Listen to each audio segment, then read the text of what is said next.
Alright, hello puppets. My name is Cash, and I'm here reading Hetalia Theory. This is a story written by... it does not say. Oh, 1 billion stars. Okay, that's her name. It is on an internet site called Archive of Our Own Beta, and I will be reading the stories of exactly what explains each Hetalia theory for each of the Hetalians. So let's read the author's note first, which is all of the characters belong to Hidekaze Himaruya, and the theory was written by DeviantArt's Sailor Inferno 1298. So credit for this sad but wonderful theory must be given to them. Okay. The theory speculates that all of the countries once lived as humans under their human names and died at the age of something. Based on each nation's characteristics and personality, the cause of death and life differs for each. First, I'll write about England, who, in his human life as Arthur Kirkland, was a drug addict who died of an overdose of hallucinogenic drugs. This explains the imaginary friends he sees as a nation. That sounds like a terrible way for Arthur to die, but okay. Here goes. Why does it have to be so bloody cold all the damn time? Arthur murmured to himself, his voice slurred and broken. Might have been the English air, heavy with crisp mist that bit at Arthur's exposed face. Or it may have been Arthur himself. His body was thin and frail, his cheekbones prominent and his cheeks sunken and swollen. He looked as though he would be blown over by the smallest wind. He didn't care to venture out these days, not for groceries, not for new clothes, not to repair the faucet that had been dripping for 3 months. Not for the drafty wind, even though it was one thing he couldn't stand. It whispered softly in his ear. Arthur. Oh, Arthur. Come here. Nah, damn your trickery, he would screech, pointing at it accusingly. Arthur tended to talk not only to the window, but to himself as well. It comforted him. After all, he was so alone. The only reason he was struggling through the cold, ice-glazed streets was to get more of the one thing he craved. Mark, who he was going to see, called it PSP, or angel dust, as if he was trying to advertise. As if he needed advertisement. Who wouldn't want beloved angel's dust? Arthur liked to think of it as angel's dust. Only the angels could bless us pitiful scum with such a sweet vision of heaven. Yes, heaven. He needed to see more. He was one step closer, around the corner now, into the alley. Yes, where the monsters lurked behind boxes and in the dark corners, jumping out at him and trying to take him away. You won't take me away, he muttered as he entered the alley. You won't take me away. You won't take me. You won't take me. You won't take me. Shit, Arthur. You sound like a damn broken record. Mark was there, his arms crossed, dressed in that damn brown ratty hoodie. You see, it attracted the demons.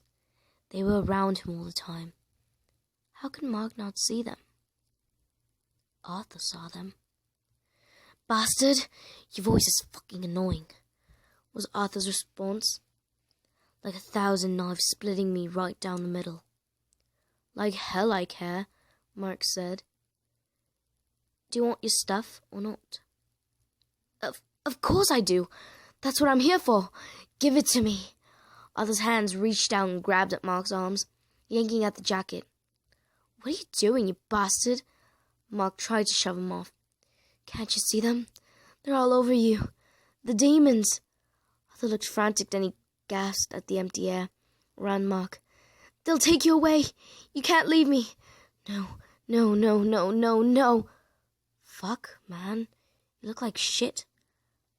I've dealt to a lot of fucked up people, but you're probably the worst. I mean, look at you. You're so damn pale. Being pale is a sign of royalty, you know. Can't you see my crown? It's so pretty in gold. Just give me your money and take this. He held up a bag full of his precious angel's dust. It'll be 50. Here. Arthur dug in his pockets of the jacket that was now far too large for him. You can even keep the change.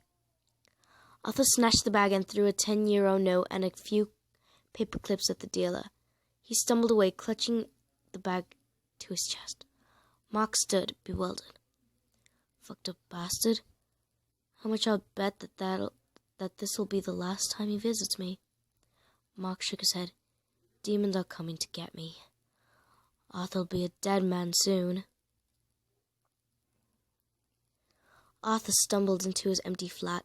There was only one chair. He had to sell the rest to buy his favorite thing. He fell into the chair, pulling out the small bag from Mark. He fumbled around, searching for the paper wrappers that the monsters in the chair had eaten. There! He exclaimed, finding the package. Nice try. You won't be getting them this time. He kicked up, punched at the chair. With shaking hands, Arthur tapped out a small amount of his beloved onto the paper and rolled it up, sealing it with a lick of his tongue. Lighter! Give me light, I need to see. I need to see what the angels have in store for me. Ha ha! It'll be beautiful. Arthur searched for his lighter, desperate to reach the sweet release his beloved brought him. He flickered the lighter a few times. Nothing. No flame. No, God, no! Arthur became frantic. He flicked the lighter until his hands were numb. Come on, damn it! His fingernails were ragged and bitten down in the cuticle, which were also bleeding from flicking it over and over and over. He felt a rising sense of panic in his chest, consuming him, swallowing whole. This couldn't be possible. What a cruel God you are! He snarled into the ceiling. It echoed softly. He continued to flick the lighter for another 10 minutes, until it, along with his hands, his jacket and the ratty chair was splattered with droplets of crimson blood. Finally, a spark lit and the small tube began to smoke. Dearest God, thank you for letting me partake in your world. His dark grey flat became filled with more visions. Ambitious shapes emerged out of the corner, speaking softly. Hello, Arthur. Come with us. Come here. You've never asked me to come with you before. Do you love me that much? He asked, the empty flat echoing his scratchy voice. I won't go. I like it here. Why won't you come with us? They asked. No matter. We'll make you come with us. They drifted closer. They snatched his beloved. Give that back! He yelled, glaring at the taunting black figures. They were increasing in numbers. Come and get it yourself, Arthur, they whispered in union, softly. Give it back, damn you! He ran after them, stumbling over the hard tile floor. They were leading him toward the window. Come, Arthur, the window whispered. They spat flames of him, growing closer and closer. Come closer, Arthur. Arthur, come closer. Yes, Arthur, we want to see you. Arthur, we only want to see you. Come closer. Ah! His head felt like it was splitting into 1,000 pieces. The voices were tearing him apart. This was not heaven, with the heat of 1,000 tongues of flame lapping at his ankles and the screams of the damned around him. This was hell. This was not what he wanted. He screamed, launching himself at the window for his beloved. His hands went through the glass, slicing it into ribbons. But he felt no pain, only the suffering. Arthur collapsed and the red closing in on him. Our Father, which art in heaven, he prayed, and hadn't recited this since he was a child, but his voice wouldn't stop. And lead us not into temptation, but deliver us from evil. Arthur felt the world fading, the power and the glory, and ever and ever, for the first time in a long time, he was scared. Amen. And he was gone. The world, the heavens leaving him behind, alone in the darkness, fading, softly, softly. The first colors he remembers seeing is green, the dark and light green that danced in front of his eyes as the sunlight shone through the canopy of trees above him. He sat up and was confronted with someone that looked and felt familiar, but he couldn't remember seeing. "Hello, England!" A small, mint-colored bunny flitted around him. The wind blew in the forest around him, softly, softly. Well, bloody hell, that was absolutely insane. I hope I don't... Okay, I'm gonna go cry right now. But thank you guys for listening to me read the Hetalia theory, Arthur's death. This is chapter 1.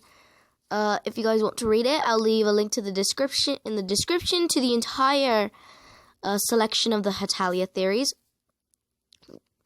for the boys. But if you guys did enjoy it, please go ahead and click a like button, share onto social media, and also why don't you click that subscribe button? If you didn't like it, please go ahead and leave a thumbs down and leave a comment on how I could have just improved. Oh, and by the way, this accent is obviously fake.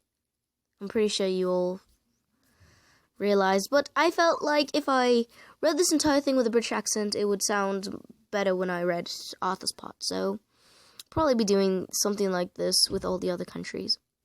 Once again, I hope you all enjoyed, and I will see you guys in the next video. See you later, puppets!